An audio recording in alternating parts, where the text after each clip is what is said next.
Hi, Ed here from keywordspeopleuse.com, and I've got an exclusive time-limited offer for you. If you book a product demo with Keywords People Use, I'll give you a free 7-day trial of our standard plan, which allows you access to our new content optimization tool. This tool hooks into your Google Search Console data so we can find all the keywords you're ranking for and what pages are ranking. We then crawl your site content and use advanced machine learning techniques like embeddings and cosine similarity to find you content optimization opportunities that will quickly boost your impressions and clicks from Google. This new feature in Keywords People Use is already showing results for people using it. Don't miss out on the opportunity of a 7-day free trial. Just go to keywordspeopleuse.com/demo to book your slot. That's keywordspeopleuse.com/demo. You'll find the link in the show notes of this episode.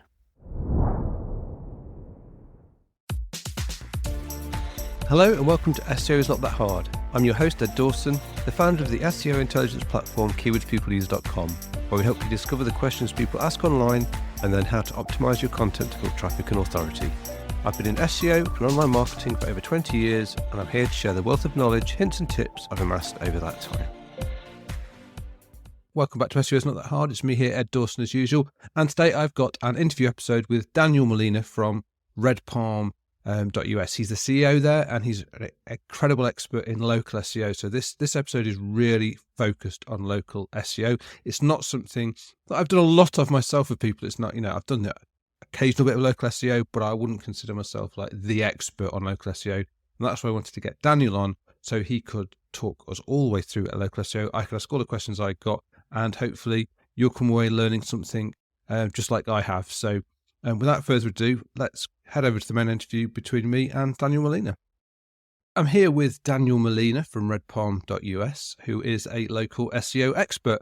And I've basically got Daniel on so that we can talk all things local SEO. That local SEO is not something I've ever done in anger hugely myself, so that's why Daniel's here. So the first question I've got for you, Daniel, is if you are looking at local SEO, why is local SEO important, and what kind of people is local SEO important to? Yeah, great question. Thank you for having me on the show. So local SEO is very important for a lot of the trades. If you have a hair salon, if you're a restaurant, right? If you're a company trying to provide a service to someone in a local geolocation, then obviously you want to try to figure out how you let Google know where you're at, versus like product sales. That's kind of international or national brands. Don't care where you are. That's a different mindset on how you do SEO for that, right? That's going to be what I share with you today. It could obviously definitely apply on both sides. But there should be some of it that's going to be more specific to local SEO. And so why it's important is that Google is obviously using algorithms based off of IP address of the person looking for, a service. And so that's going to be useful. Okay. For instance, I'm in Hawaii, the island of Oahu. So if I do a search for, like, let's say a plumber, then my IP address is pinged into Kailua if I'm not using a VPN. So Google knows I'm here, but then that's it. Right. And then Google is going to find out, okay, well, what page should I serve up to that person looking for a plumber in Kailua, Hawaii? And then, and that's the conversation today, right? Like why Google would choose someone that's a localized brand or a localized company versus a bigger brand that is probably not going to be as impactful for that person and that user, right? So it's important to try to grab local customers. And if you're not doing it, that you're missing out. If you're just only doing PPC, Angie's List or Angie's or eLocal or all these directories and ads, which is not wrong with that. It is a way. But you're missing out on probably 70 to 80% of click-through with people using organic search versus paid search, right? And so it's very important. Okay, yeah, I can see that. So essentially, it sounds like most of the marketplace for local services is via Google Local, and based by the sounds of it, that's the kind of numbers we're looking at. Yes, exactly. I mean, when you think about most people are on their mobile device when they're looking for the trades, then they're just searching. I need a plumber near me, or HVAC company, or best hair salon in the area, or whatever it is. Google. I mean, people are starting to become savvy to know that Google knows where they are. So it's not anymore where you say plumber in Honolulu, Hawaii, right? Mm-hmm. Those terms where you put the actual city in the search are becoming less and less used. Mm-hmm. From the data that we see with the tools that we use, it's mostly plumber near me, hair salon near me, best hair salon, those kind of terms. Because again, the consumer has been trained and now know that Google knows where they're at. Okay, right. So you don't actually specifically, we're not going to look at targeting those specific terms around where you're at. The key thing is just like, I suppose, essentially telling Google where you are, what the areas you cover are. So would that be right? So you've got to spend as much time looking at making sure that's what Google knows. Right. And so on the actual website, as the SEO practitioner, right, there's Mm-hmm. never an SEO professional. When you say I'm an SEO professional, well, what did you master the old way of SEO, right? Because every year Mm-hmm. Google is doing something new. So we Yeah. have to be practitioners, right? We're Yeah. always Mm-hmm. practicing what the right thing. And so to answer your question is we have to tell Google by using content of where we're at geolocation. The Mm-hmm. customer is not searching geolocation, but we do have to create content, whether it's city pages, whether it's blog content that has cities in it, to let Google know, hey, we're not just writing content for anybody looking for a water heater or a hair salon or a restaurant. We're actually trying to get our content to be targeted to geolocation. So Google, we're in Honolulu, Hawaii, or if you're in Dallas, Fort Worth, Texas, we're going to write plumbing content around Dallas, Fort Worth, right? That way, Mm-hmm. so it's not keyword stuffing. It's not putting, plumber near Fort Worth or plumbing near Dallas every other word. Obviously, Google has the ability to know that you're trying to, cheat the system. But Mm-hmm. there are ways that you can actually create content on your website that's topical, right? Whether it's plumbing, whatever it is, that you could put a city here and there to let Google knows, like, okay, well, if someone's looking for a plumber in New York, they're not going to really want to be on your blog because your blog content's more localized to Fort Worth, not New Mm-hmm. York, right? And Mm-hmm. so there are ways, yes, for us practitioners to create content where there's schema content, which is the content behind the code behind the blog. It's just Google saying, hey, give me a quick markup of what your page is about, the author, all that stuff. And it's called schema markup. So there's stuff in there. There's alt tags, which is just information behind the images. So let's say if I take a picture of the Dallas, skyline, and then I alt tag, say, hey, this is a Dallas skyline and we're a plumbing company in Dallas, then Google knows, okay, they're a plumber in obviously the content that we put on the page, the title page, there's all kinds of things. And I won't go into that yet if you want me to go to the technical side, but there's a lot of stuff that we do on the website to let Google know we are a company in Dallas versus Mm-hmm. just a plumbing company that anybody in the United States needs a plumber, pick us, right? There's two different ways. So yes, 100% localize that content. However, the user, the customer is not going to be like a plumber in Dallas. They're just going to say plumber near me. Yeah. Okay, cool. So there's obviously there's the content side there. Is there anything else? Is there any other ways we tell Google, like, this is where we are? So let's say if we're starting at, we're a plumber site, we're a local plumber, we're setting up, we've created our website. Is there anything we have to do? Do we need to register with Google? Is there any are there any tools we can use that helps Google along with that process? Oh yeah, 100%. So Google actually has Google tools, web tools where you can index your pages. So once you create a website, it's kind of letting Google know, hey, we're here, right? Google Mm-hmm. already indexes pages, but you can actually manually index. So when we launch a site, we actually manually index each page. So you say, hey, Google, crawl this page, right? Mm-hmm. And it's a free tool. It's not, it's literally Google web tools, and you log in like a Gmail account or whatever. And you actually could tell Google, go ping my website. We just launched it, index it for me. Now, is Google going to index it? I mean, most likely, yes, but sometimes it doesn't. And then sometimes you got to do it again, but you can see it's processing and then they'll tell you, hey, yeah, we indexed your page. And so that's one way to do when you launch a site is to manually index your page. Another way to do it is to make sure if you're a local company and there's a place they're going to, or you're trying to show up locally, is to get a Google business profile. So there's a directory. It's the best directory out there, better than Yelp, better than Yellow Pages, better than all these other directories. I say better than Yelp. If you're a restaurant, you got to be on Yelp, right? Yelp is better than Google Business Profile. Okay. If you're, but when it comes to everything else, Google Business Profile pretty much wins when it comes to pest control, plumbing, trades, maybe even hair salons. Google is probably going to be the best bet.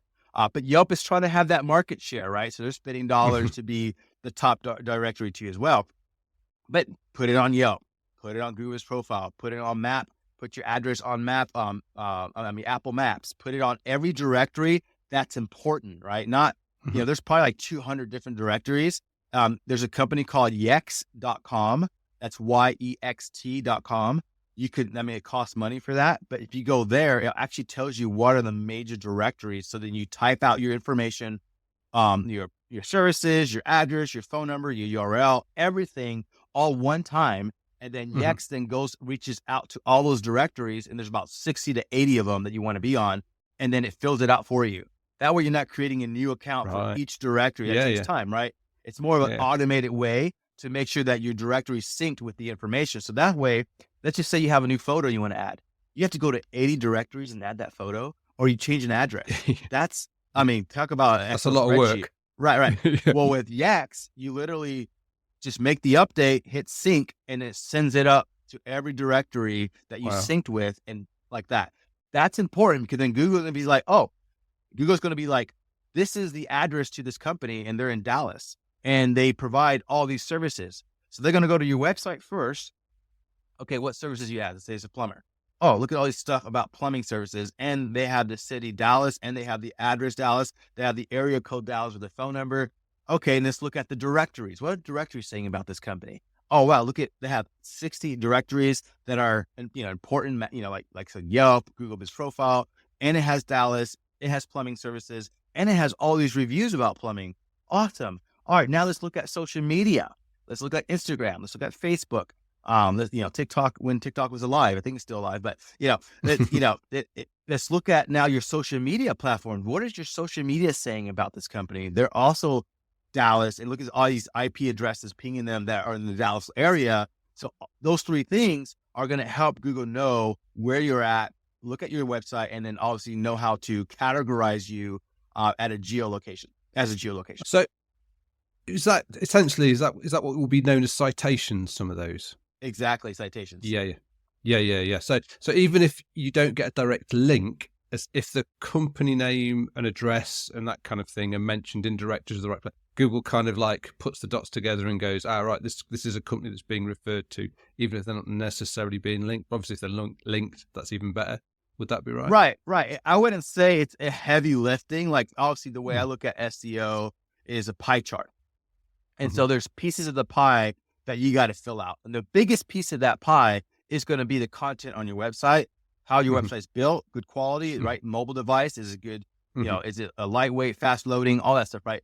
And so that's the biggest piece of the pie. Then you got reviews, which is a big piece of pie. Then you got citations, which is also a piece of that pie, right? So citation is probably maybe 8 to 10% of your results, right? Making sure that everything's the same, and there's no brand confusion on all the different citations. So Google looks at that, right? But I wouldn't say, like, if someone says, hey, we're going to get your directories on order and that's all we do, that's not going to rank you. It's just part of the piece. It's part of the pie. Right. And so a better illustration is, imagine a puzzle, 100 puzzle pieces. Okay. And really Google has like 200 different things you can do. You just can't do it all.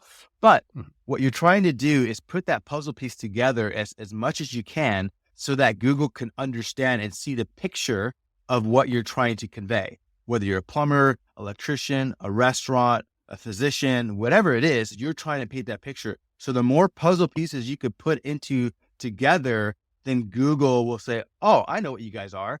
And so that's what citations, reviews, right? Maybe the website has 10 of those puzzle pieces, right? Citation maybe has 2 pieces of that. And so the clearer picture you give to Google, the more they understand what you do, what category, and then how to rank you, right? If you are the best plumber and you have the best reviews, your website's awesome, then Google wants to put you number 1. But if you can't paint that picture to them, then they're going to ignore you. Okay, cool. You mentioned reviews. Now, that's obviously an important thing, but it's a bit of like what came first, the chicken or the egg. To get reviews, you need I presume you need a business profile for people to leave reviews against. So when someone's starting off for the first time, what are some sort of tips, strategies that they could employ for getting reviews? Because obviously when you're brand new, no reviews, how do you encourage reviews? How do you get that going? Yeah, I would definitely start with Google Business Profile. I think Yelp, I don't know if they changed it, but you can't ask for reviews, which is stupid to me. They don't like that people ask for reviews for Yelp.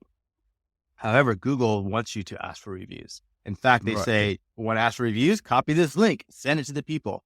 So there's no way to fast track it because Google has the ability now where they're filtering reviews based off of spamming. So if you say, hey, let's just say you live in a household and there's like 3 or 4 different phones there. Hey, all of y'all write a review right now. Google has the ability to find that out, and then they'll just not post your review, right? So you can't do it that way.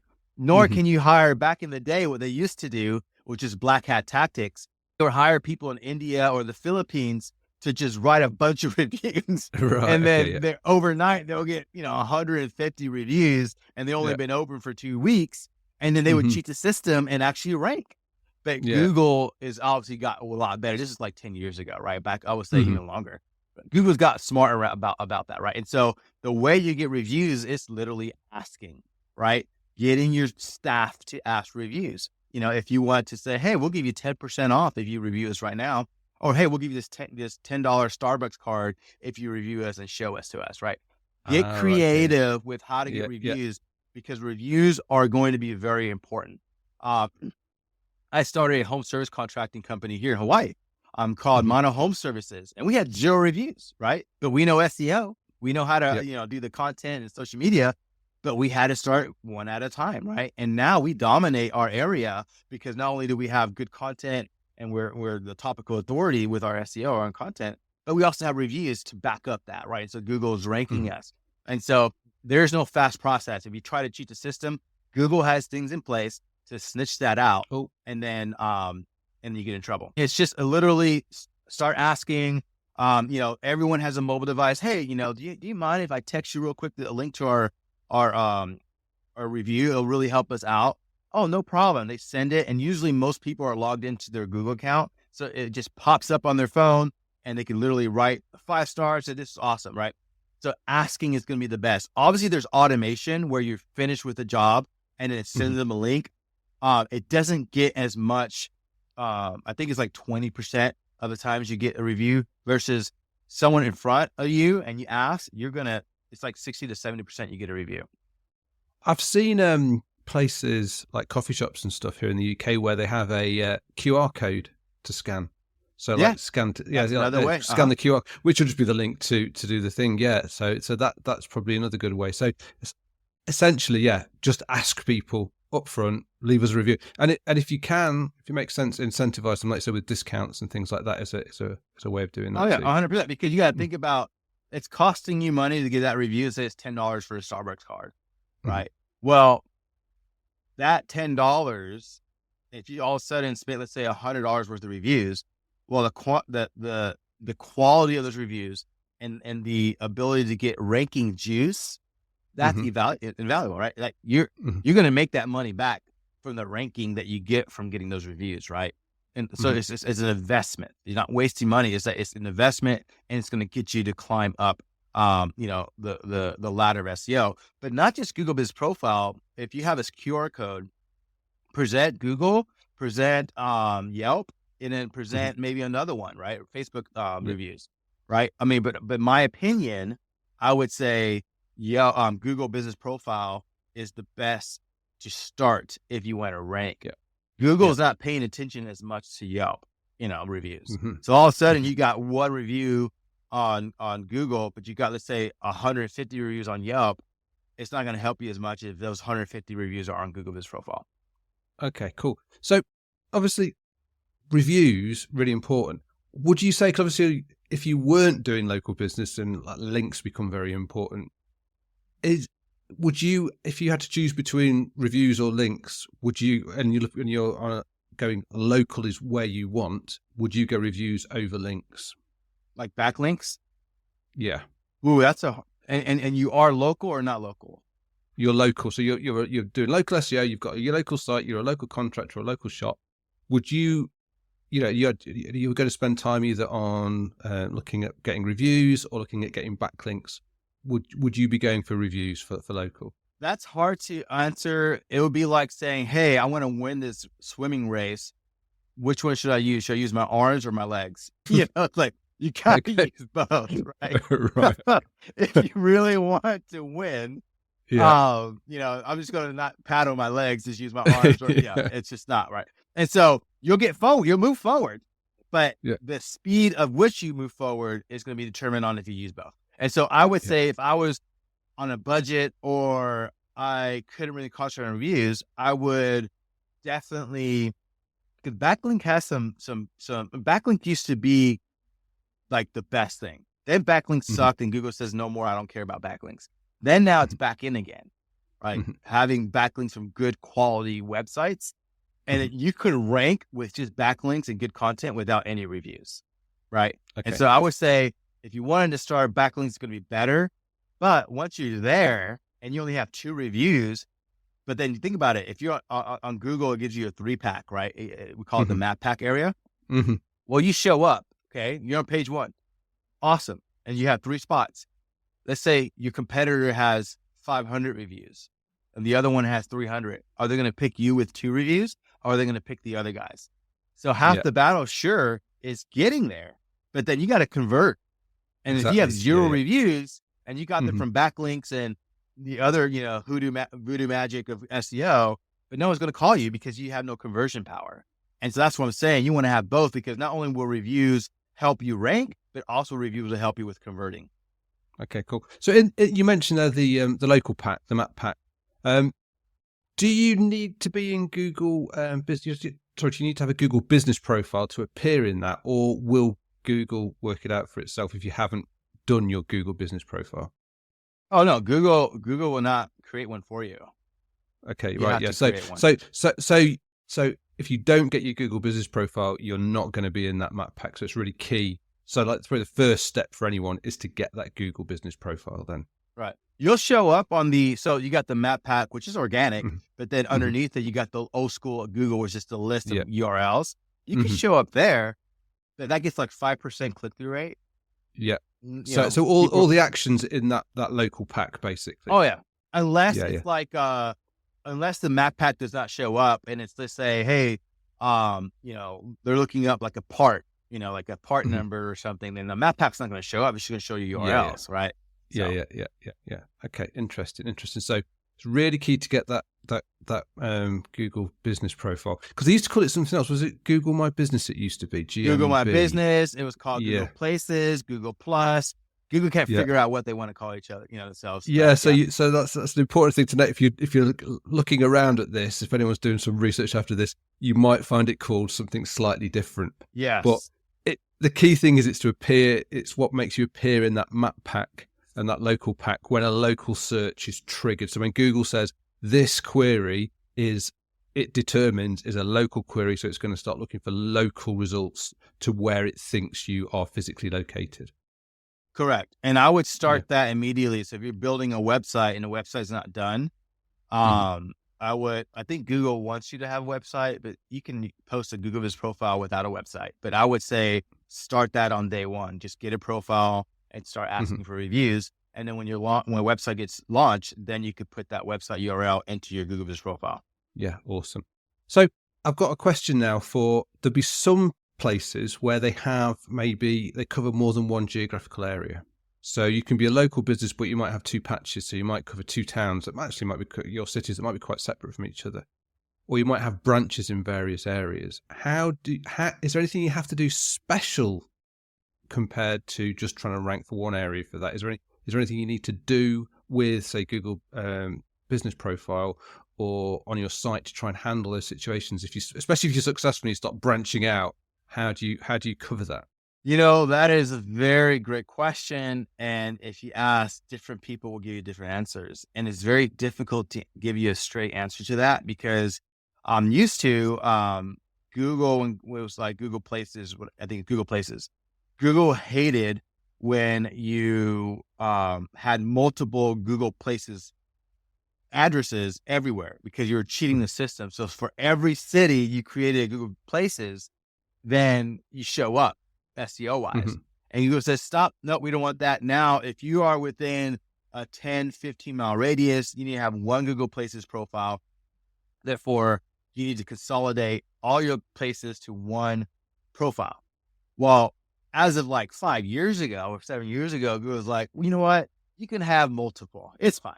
And so, Right. so now you can have multiple locations. Now, for instance, if, I don't know how to do it in UK, but like, in Dallas, Fort Worth, this is a big metroplex area and people know that. So there's all these little sub cities like Plano, Richardson, Carrollton, Frisco, right? Well, you could technically have a Google business profile for each of those little sub-cities. But if you do that, Google wants you to have an actual address. So you got to have an address. So you can't fake it anymore. And you can't use a virtual PO box address or a virtual office. It actually has to have an address. So the way Google does it now is when you create an account, you have to record a video of showing you outside. You got to record outside the office, show your truck. If it's branded, it's better. Show the sign that says whatever company it is, walk in, show your office, all continuously. And then that's the way they approve you to have a citation with Google Business Profile. So it gets very expensive if you start trying to, release all these offices to have one. But I would say having an office in Fort Worth and having an office in Dallas makes sense. So having a profile for both, if you service both, and you can get an office pretty cheap in that area, maybe for $500 or $1,000 a month. I don't know. It'll be worth it because yes, it is important and Google will show you based off of those geolocations. And then you can have one website or you can have two different websites. That's a whole nother strategy, right? Do you have one website that two profile goes to, or do you have Fort Worth website has the Fort Worth Google Business profile, and the Dallas has the Google Business profile for the Dallas? I am of the belief the way we practice is having two different websites because you're going to rank better when you have a website that only concentrates in the Dallas area, right? It's going to rank better than a website that concentrates on both. Because the companies that only concentrate on the Dallas area, and they don't do Fort Worth, Google is going to rank them more because they see that you optimize it where 100 pages are all about the Dallas area versus 50% is Dallas and 50% is Fort Worth. So it's kind of like saturated with both. Right. Does that make sense? And so the more content that you can create about that particular area, you're going to rank better. And so it's hard. And there's more to it. But I would say Google allows you to have multiple Google Business profile. However, you have to now get reviews for both, and you have to now optimize both. Right. So it doubles your workload. Yeah, exactly. So, but if you can afford it and you have the staff to do it, having multiple locations is better. Okay, cool. And not only, we haven't talked about this, but Google local services, I don't know if they have that there in the UK, but the local service ads, it's based off of the geolocation. And so if you service all of Dallas, Fort Worth, but your location's only in Fort Worth, then you'll miss out on anybody in Dallas. But those are ads. It's just Google's the different kind of ads. Yeah, ads. We don't touch much on the podcast because it's like it's a completely different world paying for that traffic. So if someone's interested in how to PPC or whatever for local, then I think maybe get in touch with Daniel if do you guys do that? Yeah. Oh yeah, so we get in do touch it all. So if you're interested in PPC for local, we won't cover it in the podcast, but just get in touch with Daniel, and obviously we'll do his contact details at the end of the show. So the next thing I want to ask you, we've obviously touched where to get citations, where to get links, where the Google Business Profile, all those in Yelp, etc. So when it comes to the content on the actual site, this is an interesting one for me because I'm wondering, I've seen different ways of doing it. Some people seem to do sites that are very light on what they are about. So if they're a plumbing site, for example, they might not talk much about plumbing. They can be very simple and say, we're a plumber. This is the list of services we do. This is the list of, this is the areas we cover, and that can be it. And they, in some cases, seem to rank quite well. But then other sites I see they will do a lot more content about that's sort of informational, sort of that sort of topical. So it's not relevant necessarily to them getting a client, but it's more about them demonstrating their expertise. What do you find works best? What would you recommend people to do? Is it competition dependent? So if you've got very low competition for your service in your area, you can get away with a lot less. Is it as the competition ramps up, you need to do more content? How does it work? Oh, 100%. It is definitely depending on the competition, right? And so Mm-hmm. if you do your research, your due diligence, and you look at the companies that are ranking number one, we'll see what they're doing, right? Which is part of the SEO of what we do is we look at the competition. And then based Mm-hmm. off the competition is what you do. So yeah, so maybe you can get away with just write some kick butt service pages that are like 2,500 words. It's got Mm-hmm. pictures, it's got videos, it's got infographics. Yes, like that could be it. And you just rank just from that. And then you just kind of blog every month here and there, talking about different things. But then sometimes if your other companies that have the same thing, then then start talking about products. And, say if you're a plumber, talk about different water heaters. What kind of water heaters are there? Talk about like what usually breaks on water heaters and talk Mm-hmm. about, like the different parts in the water heaters, because is the customer going to look for the different parts? No, but then like to your point, Google is going to be like, oh, this guy has like 50 pages about water heaters. They must be the authority. So therefore, let's then show them when someone's looking for water heater repair, because not only do they have a service that they repair water heater, but they also have a lot of content that could be helpful to the customer Mm-hmm. if they want more information about water heaters. So yes, Mm-hmm. it'll grow into that, right? For sure. Okay, cool. Now you mentioned there some of the key elements of a page that you would have. So you talk about videos and pictures and things like that. So what if you're advising someone to make sort of content that makes them stand out from everybody else? What are the kind of things and this is where we're sort of getting into conversion, the kind of stuff that when someone lands on the page, okay, so you've done the work, you've got someone to your site. What are the kind of things you put on in terms of helping convert that person to a customer, things like calls to action, all that kind of thing? What are the key elements? I mean, I know it will vary between some of the different, depending on what your trade, but what's the kind of things that you'll be looking at and suggesting people think about? Yeah, when it comes to services, specifically, there's three things I like to there's three questions I like to ask when we're designing a website. Are you affordable? Are you competent? And are you trustworthy? Right. Mm-hmm. So are you affordable? You're too expensive. Are you competent, meaning professional? Can you get the job done? And are you trusted in the community? Right. And so when you answer those three questions in 10 seconds or less, then you have conversions. What happens is a lot of people ask for marriage too soon. Hey, use us as a plumber. Hey, come to our restaurant. We're the best. Well, you're saying you're the best. What are people saying? So the value proposition, right? What you have to tell the story of why they should pick you. Why should they go to your restaurant? Why should they go to your hair salon? Why should they go to your dentistry? Why? And just saying that you can help them is not going to convert. And so Mm-hmm.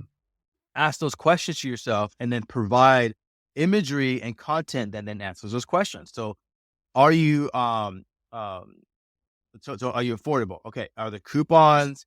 Is it $50 off the first service? Is the trip fee waived? Is the $50 off a hair color? Is it, free whitening kit? Whatever it is, like what are you providing to them that is showing that you're affordable, right? Not Mm-hmm. every product and services are looking for a cheap solution. We're not talking about cheap. We're just saying, are you affordable, right? Even, people who are very successful, they're looking for a bargain, right? And Yeah. so answer that question. What are you offering me and what are you presenting to make you look affordable? Second one is professional, which is easy these days because most websites look professional. They look Mm-hmm. clean, right? And so just make sure you have a uniform technician. You have a picture of Mm-hmm. your office. You have a picture of the best dish you have. Oh, that looks tasty. Whatever Yeah. it is, make sure Mm-hmm. you look like, oh, that restaurant looks good, or that physician looks clean, or that whatever that is, right? So have that professionalism. The website's really easy to use. It's intuitive, right? And Mm-hmm. then the trust factor is reviews. Do you have reviews on the website? Do you have accolades and awards? Best, Mm-hmm. restaurant in, the area, or, do you have, 5-star reviews and put the 5-star Google review logo there? Yeah. You Yeah. know, those kind of things come to Hmm. say this company's trusted, right? Hmm. BBB, which is Better Business Bureau here in the United States. And so whatever badges you have that's coming from the community, where I could tell you that I'm awesome, but of course you're going to tell me that. What is the community Yeah. saying about you? And so Yeah. then have those three things Mm-hmm. before they scroll down, like have it all right there. Mm-hmm. You're most likely to convert that. Okay, cool. And what works best in terms of conversion? Is it do you want people to call? Do you want people to fill in an email? Do you want people to fill in a form? What works best, do you think? Yeah, it just depends on what service or product you offer. For the trades, it's people want a phone call and they want a contact form. Mhm, And so you got to make sure you have a contact form and then obviously a phone number. I mean, mhm, for a restaurant, it's probably going to be 99%. You better pick up that phone, mhm. you know, versus a contact form. And Yeah. then, you know, physicians, you know, it might be a little bit both of call and then set an appointment. Hey, I need to set an appointment. What's your availability? Usually an Mhm, online scheduler is going to be important to mhm, have as well. Like, let me see your schedule. Can I book that? There's tons of mhm. companies that offer that. Some people like that too as well. It's just going to be depending on service and, you know, product. You know, what do you have? Is it, you know, does your product require a lot of support, you know, and where they need to talk to somebody on the phone? Or is it, you know, better? You understand your customers more than anybody, right? Are they Mhm, frustrated that they can't talk to somebody? You know, do they not want to talk to anybody? They only want to fill out a contact form. There's those too, right? That's mhm. hard to answer for everybody.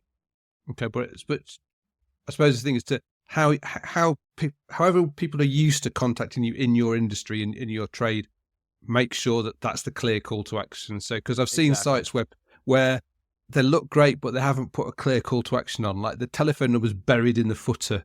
And Right. and it's like that. If you want people to call, have that number big front and center Oh somewhere, yeah. and repeated, so that people can't miss it. It's like that's the kind of thing, isn't it? Yeah. Basically. So our site for sure, we have it up top, call now, call today, Mhm, call action. And then as you scroll down, you know, book today, call now, scroll down. Yeah. Throughout the whole process, the story that we're mhm. telling throughout the whole site about us, services, reviews, all that, we're always asking, are you Yeah, ready to buy from us now? Have you seen enough to make us yeah. worthy of your call? Right. Yeah, Yes. yeah, yeah, yeah, yeah. And I think there's just one final thing I want to ask. That's about lead magnets. Do lead magnets work well in the local for people with trades and that kind of thing? Because it's obviously I use lead magnets quite a lot when in the sites I'm working on, and they can be really good for capturing people's details and then obviously remarketing to them. Do do lead magnets work at the local level, or is it specific? So, like an accountant might say offer a tax guide as a lead magnet. So yeah, someone's looking for an accountant. Hey, get our free tax guide. Put your details, and then you've got something to remarket to. Is that a tactic that you see working, or is that again something that may only be dependent on the kind of area we're looking at? Yeah, I would say definitely in like the restaurant business, hair salon business, I think it's good. Like, hey, you know, give us your email and your information, and we'll give you 10% off of your next color or haircut or whatever. Mhm, Or you know, we'll give you best product picks that we like for shampoo, whatever. mhm, People are going to want that because they're going to want to know the professionals what they're. Yeah, if you're giving them information that's valuable to them, then mhm. yes. For a restaurant, it could be, you know, we change our menu every 2-3 months. You know, be a part of our inside secret Yeah. menu special where only these people know this. That kind of Mhm, like exclusivity, right? People like, yeah. oh, I want to be about that club, oh, what Mhm, are they mhm. having over there? Oh, they're a part of the exclusive club. You want to be a part of that? You know, it's kind of like, it's kind of like MasterCard when you have the platinum or the black card. It's like, people will like that sometimes. Right?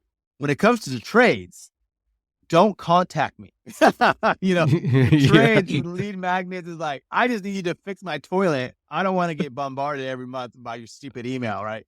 Yeah, I yeah, wouldn't yeah, say yeah. lead magnets. There's nothing a plumber can give me that I would want to be a part of your email list, right? Yeah, So, yeah, yeah, yeah, yeah. so the trade's going to be a little harder. We do Yeah. email campaigns and we do see it rewarding, but the way we do it, it's different. We don't email them a special every month. What we do is we email them a tip, like a house hack tip, and it doesn't have to be about plumbing; it could be any tip. And then we also put in there 3 cool things you could do. So in the holidays, hey, three neighborhoods that have great lights, or if it's like 4th of July, hey, here are 3 different places you can go watch the 4th of July. I mean, the fireworks, so it's like community things. Here's the best ball game that's going on. Here's whatever. Hey, like right now we're in the Super Bowl. Here are the 3 bars that have the best Super Bowl party, that now they're looking forward to your email every month. Like they're giving me a house tack tip and they're telling me what's going on in my community. And then at the very bottom, then do a special. That kind of email is great, but it's harder in the trades to kind of do lead magnets. Yeah, and I can imagine. I suppose anyone I can possibly think of will be with plumbers. If you have like your boiler or your HVAC or whatever needs an annual service, that you can sign up for an annual, a reminder when your service is coming up. That kind of thing might be, but it's one of those things that it's sometimes people can be a bit reticent sometimes to hand their information over. But and I can see why a plumber will be a difficult one to get exciting stuff off all the time.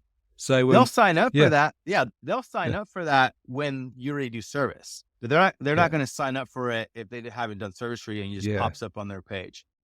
Yeah. I suppose that's the thing where you're the plumber, you've gone around done the service and you say, hey, if you give me your email address, I can send you a reminder next year. So that's like it's not necessarily a website thing, but it might be a nice little business hack for people doing that kind of service thing. Yeah, cool. Awesome. Well, that's been absolutely fantastic, Daniel. Obviously, you know so much about local SEO and there's so much you can help people. So what kind of services do you offer if people are interested in getting help with this, and how do they get in touch with you if they want to? Yeah, so you can go to redpalm.us and we do literally A to Z marketing. We'll do SEO, PPC, Facebook ads, also social media ads. We'll do, this new people say, we'll optimize your Google profile. Stay away from those people that you pay $1,000 a month and we just optimize your Google profile. That's not a service, because it's just, you do it once and then you kind of do some stuff here and there, but that doesn't rank you only. So you got to be careful with that. So SEO umbrella includes social media posts, includes optimization of the citations that we talked about, right? And it also includes content on your website. So we do that. We also do OTT, which is streaming platform ads. We do video marketing, which is huge for SEO too as well. What we haven't talked about, video marketing with tagging it right, the titles, being the authority on YouTube. YouTube is the second most used search engine, and guess who owns YouTube? Google, right? Yeah. And so there's video marketing. So we do it all.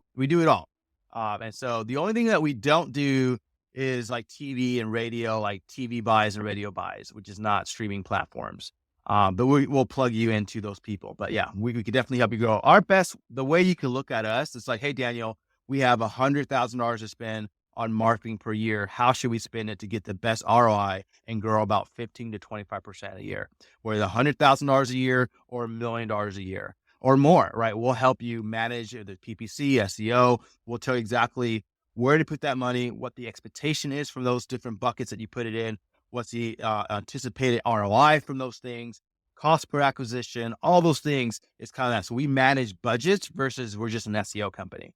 We like to be a part of your whole marketing arm, and we're going to help you grow year after year after year based off of what your spend is. And not all that spend goes to us. It's just, we're just helping you consult on how you should spend that. Of course, some of that services will come to us, but some of it goes out to other places too as well. And so, redpalm.us, you can find out more information.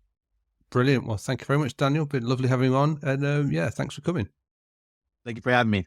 So that was fascinating. I learned a lot about local SEO. I got a lot of my questions answered. So I hope you found it as useful as I did. I'm going to put all the details of how to get in touch with Daniel into the show notes. So just head there if you want to get in touch with Daniel or see his company's website and his portfolio. And that leaves me to wrap up and say, until next time, keep optimizing, stay curious. And remember, SEO is not that hard when you understand the basics. Thanks for listening. It means a lot to me. This is where I get to remind you where you can connect with me and my SEO tools and services. You can find links to all the links I mentioned here in the show notes. Just remember, with all these places where I use my name, the Ed is spelled with 2 Ds. You can find me on LinkedIn and Blue Sky. Just search for Ed Dawson on both. You can record a voice question to get answered on the podcast. The link is in the show notes. You can try our SEO intelligence platform, Keywords People Use, at keywordspeopleuse.com, where we can help you discover the questions and keywords people are asking online, cluster those questions and keywords into related groups so you know what content you need to build topical authority, and finally, connect your Google Search Console account for your sites so we can crawl and understand your actual content, find what keywords you rank for, and then help you optimize and continually refine your content with targeted, personalized advice, keep your traffic growing. If you're interested in learning more about me personally or looking for dedicated consulting advice, then visit www.eddawson.com. Bye for now, and see you in the next episode of SEO is Not That Hard.